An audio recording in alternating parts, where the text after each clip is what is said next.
बिस्मिल्लाहिर्रहमानिर्रहीम। अब्दुल सत्तार ईदी मरहूम से एक इंटरव्यू में पूछा गया, आपने हज़ारों लावारिस लाशें दफनाई, कभी किसी लाश की बिगड़ी हालत या इस पर तशद्दुद देखकर रोना आया? उन्होंने आंखें बंद करके गहरी सोच में गोताजन होते हुए कहा, तशद्दुद या बिगड़ी लाश तो नहीं, अलबत्ता एक मर्तबा मेरे रजाकार एक साफ सुथरी लाश लेकर आए जो ताज़ा इंतकाल किए बूढ़े मगर किसी पढ़े लिखे और खाते पीते घराने की लग रही थी। इसके सफ़ेद चांदी जैसे बालों में तेल लगा हुआ था और सलीके से कंघी की हुई थी। धोबी के धुले हुए सफ़ेद उजले कलफ लगे सूट में इसकी शख्सियत बड़ी बावकार लग रही थी, मगर थी वो अब सिर्फ एक लाश।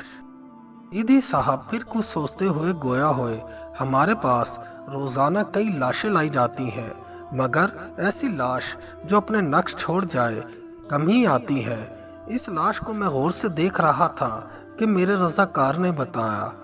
उसने कराची की एक पोश बस्ती का नाम लेकर कहा, ये लाश इसके बंगले के बाहर पड़ी थी। हम जो ही बंगले के सामने पहुंचे तो एक टैक्सी में सवार फैमिली जो हमारा ही इंतजार कर रही थी, इसमें से एक नौजवान बरामद हुआ और जल्दबाजी का मुजाहरा करते हुए एक लफाफा हमें थमाते हुए बोला, ये तदफीन के अखराजात है। फिर वो खुद ही बुड़बुड़ाया, ये मेरे वालिद है, इनका ख्याल रखना, अच्छी तरह गुस्ल देकर तदफीन कर देना। इतने में टैक्सी से इसकी बीवी की आवाज़ आई, तुम्हारी तकरीर में फ़्लाइट निकल जाएगी। ये सुनते ही नौजवान पलटा और मजीद कोई बात किए टैक्सी में सवार हो गया और टैक्सी फराटे भरती हुई आंखों से ओझल हो गई। ईदी साहब बोले, इस लाश के मुतालिक जानकर मुझे बहुत दुख हुआ और मैं एक बार फिर इस बदकिस्मत शख्स की जानिब देखने लगा तो मुझे ऐसे लगा जैसे वो बाजू खोलकर मुझे दरख्वास्त कर रहा हो कि ईदी साहब, सारी लावारिस लाशों के वारिस आप होते हैं, मुझ बदकिस्मत के वारिस भी आप बन जाएं। मैंने फौरन फैसला किया कि इस लाश को गुस्ल मैं दूंगा और तदफीन भी खुद करूंगा। फिर जो ही गुस्ल देने लगा तो इसके उजले जिस्म को देखकर मैं सोच में पड़ गया कि जो शख्स अपनी जिंदगी में इस कदर मोतबर और एहसास होगा, उसने अपनी औलाद की परवरिश में क्या नाजो नम न उठाए होंगे।